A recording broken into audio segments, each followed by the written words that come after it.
ایک اور بات یہاں پتہ چلی کہ یہ بھی تھوڑا حیا کے خلاف مسئلہ ہے، لیکن آج کی نئی نوجوان نسل جو ہے اس میں بہت زیادہ مبتلا ہو رہی ہے، جس کو اورل سیکس کہا جاتا ہے. اور میں نے جیسے عرض کیا کہ شرعی مسائل میں چاہیے اور اس کو بیان کرنا یہ ہماری ذمہ داری ہے. تو یہ چیز بھی انگریزی فلموں سے اور فحش فلموں سے ہماری نئی نسل میں بہت تیزی سے سرایت کر رہی ہے، اور لوگ اس بارے میں علماء سے بہت زیادہ مسائل پوچھتے ہیں، خواتین بھی پوچھتی ہیں جو اس میں مبتلا ہیں. تو اس کا بھی مسئلہ یاد رکھیں کہ اللہ تعالیٰ نے حالت حیض میں زوجہ سے ہم بستری کو حرام قرار دیا کیونکہ اس میں گندگی ہے. باپ دیکھیں کہ وہ گندگی اس درجے کی نہیں ہے جتنی اورل سیکس میں گندگی ہوتی ہے. اگر اس میں ڈسچارج ہو جائے بندہ، انسان جو ہم بستری کرنے والا ہے زوجہ سے، وہ منہ میں ڈسچارج ہو جائے، تو آپ سوچیں کہ اللہ تعالیٰ شرمگاہ کو گندگی سے بچا رہے ہیں، جس کی وجہ سے حیض کی حالت میں ہم بستری کو حرام قرار دیا. تو منہ جس سے انسان کھانا کھاتا ہے، جس سے کلمہ پڑتا ہے، اور جو انسان کے جسم میں سب سے اشرف عضو ہے، سب سے زیادہ معزز اور مکرم عضو ہے، اس میں ایسی گندگی کو ڈالنا کہاں سے جائز ہو سکتا ہے، کہاں سے حلال ہو سکتا ہے؟ تو آج بعض متجدد قسم کے لوگ جو ہے نا اس کو حلال قرار دے رہے ہیں، تو یہ بالکل غلط ہے.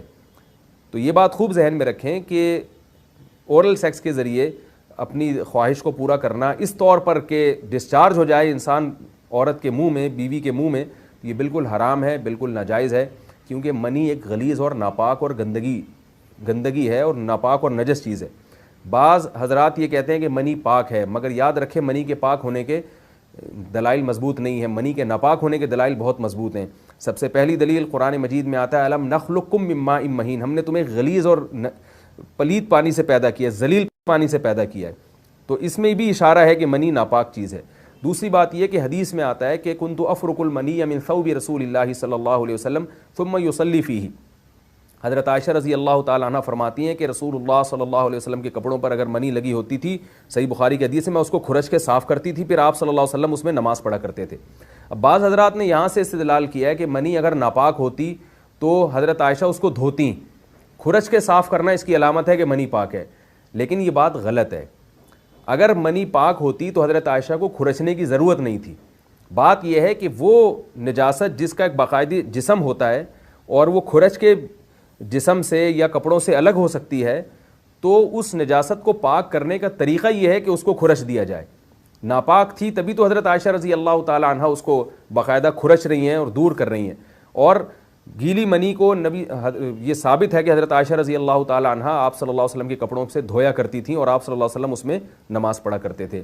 حضرت عمر رضی اللہ تعالی عنہ کے دور میں کسی شخص کو احتلام ہوا تو اس نے اپنے پورے جو ہے نا وہ کپڑے دھوئے، تو حضرت عمر نے اس کو منع کیا، فرمایا کہ اتنا کافی تھا کہ اس جگہ کو تم دھو لیتے. تو اس میں بھی حضرت عمر اس کو باقاعدہ دھونے کا حکم دے رہے ہیں. کسی بھی صحابی نے اعتراض نہیں کیا کہ یا امیر المومنین آپ ان کو دھونے کا حکم کیوں دے رہے ہیں، منی تو پاک ہے. تو منی کے جو ناپاک ہونے کے دلائل ہیں وہ بہت مضبوط ہیں. باقی اس کو جو کھرچنے کا حکم ہے وہ اس لیے کہ منی کے پاک جو اگر خشک ہو جائے تو وہ کھرچ کے بھی پاک ہو جاتی ہے، اس کو پھر دھونا ضروری نہیں ہوتا.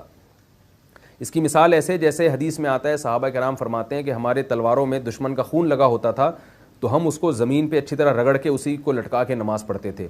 تو دیکھیں خون بھی ایسی چیز ہے کہ جو سوکھنے کے بعد اس کی ایک پاپڑی سی جم جاتی ہے. تو حالانکہ خون کو بھی ناپاک مانا جاتا ہے، جمہور علماء کے ہاں خون ناپاک چیز ہے، لیکن صحابی کیا کر رہے ہیں، اس کو رگڑ کے زمین پہ اور جو اس کو اچھی طرح رگڑ کے جب اس کا اثر زائل ہو گیا تو اسی کو لٹکا کے نماز پڑھ رہے ہیں. تو جیسے خون ناپاک ہونے کے باوجود رگڑنے سے پاک ہو جاتا ہے اگر کسی ایسی چیز پہ لگا ہو جو لوہے یا ایسی سخت چیز پہ، تو ایسے ہی منی اگر کپڑوں پہ لگی ہو، خشک ہو جائے تو اس کو اچھی طرح جب کھرچ دیا جائے تو وہ پاک ہو جاتی ہے. لیکن اس سے یہ ثابت نہیں ہوتا کہ منی پہلے سے ہی پاک ہے. ایک اور دلیل منی کے ناپاک ہونے کی یہ ہے کہ جو مدی ہے، ٹرانسپیرنٹ پانی جو مرد کے جسم سے نکلتا ہے، وہ اگر جسم سے نکل جائے تو وضو فرض ہو جاتا ہے، اور منی نکل جائے تو غسل فرض ہوتا ہے. اب یہ کیسی بات ہے کہ مدی کے نکلنے سے جس سے وضو فرض ہو رہا ہے وہ تو ناپاک ہے، اور منی نکلنے سے جب غسل فرض ہو رہا ہے بڑی والی طہارت، تو اس کو ہم پاک قرار دیں. تو اس لیے امام ابو حنیفہ رحمہ اللہ تعالیٰ کا مذہب منی کے بارے میں کہ یہ نجاست غلیظہ ہے، اور امام مالک کا بھی یہی مذہب ہے.